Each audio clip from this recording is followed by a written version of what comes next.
In this video, I'm going to take you through Latin noun cases. This is something that we don't have in English, so don't worry if you find it a bit tricky to get started with. Noun cases are used to tell us the role of the noun in the sentence, or its relationship with the verb. In English, we use word order to do this. So for example, if we say the cat chases the dog, we know who is doing what action. We know that the cat is doing the action because it comes first in the sentence. However, if I were to swap these two nouns around, it would change the meaning of the sentence entirely, with the dog chasing the cat. In Latin, it's slightly different. So, for example, with this sentence, files canem petit, means the cat is chasing the dog.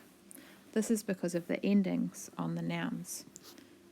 These nouns can go anywhere in the sentence and it would still mean the same thing, no matter where we put them.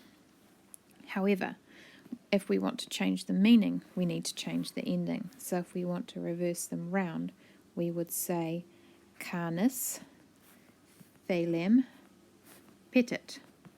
Notice how the ending has changed, which tells us that now the dog is chasing the cat.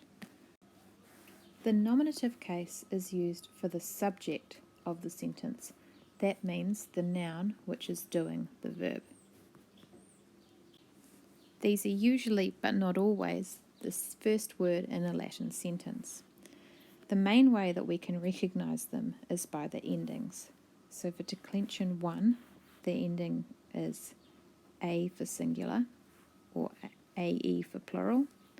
For declension 2, it is US for singular and I for plural. And for declension 3, there is a variety of different endings in the singular, but the plural always ends in ES. The accusative case is used for the direct object of a sentence. This is the noun which is directly undergoing, and that directly is important, the action of the verb.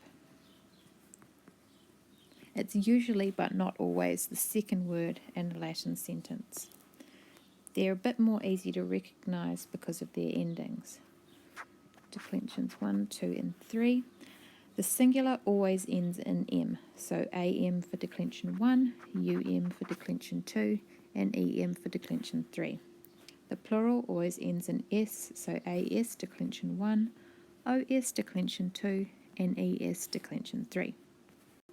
The dative is used for the indirect object of the sentence, which is a noun less directly involved in the action of the verb.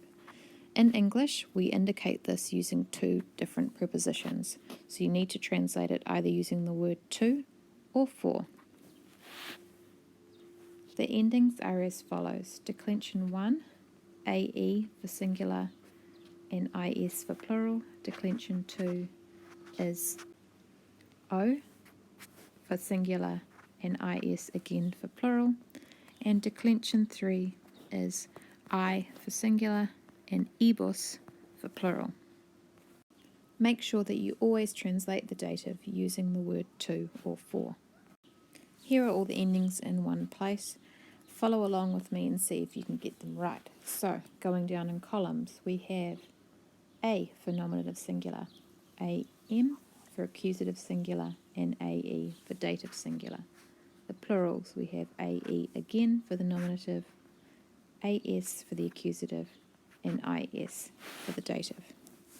Declension 2, US for singular, nominative, UM for accusative singular, and O for dative. Plurals, we have I for the nominative, OS for the accusative, and IS for the dative. Finally, declension 3, remember that the nominative singular is always something weird, wonderful, and different that doesn't fit into any of these patterns. EM for the accusative and I for the dative.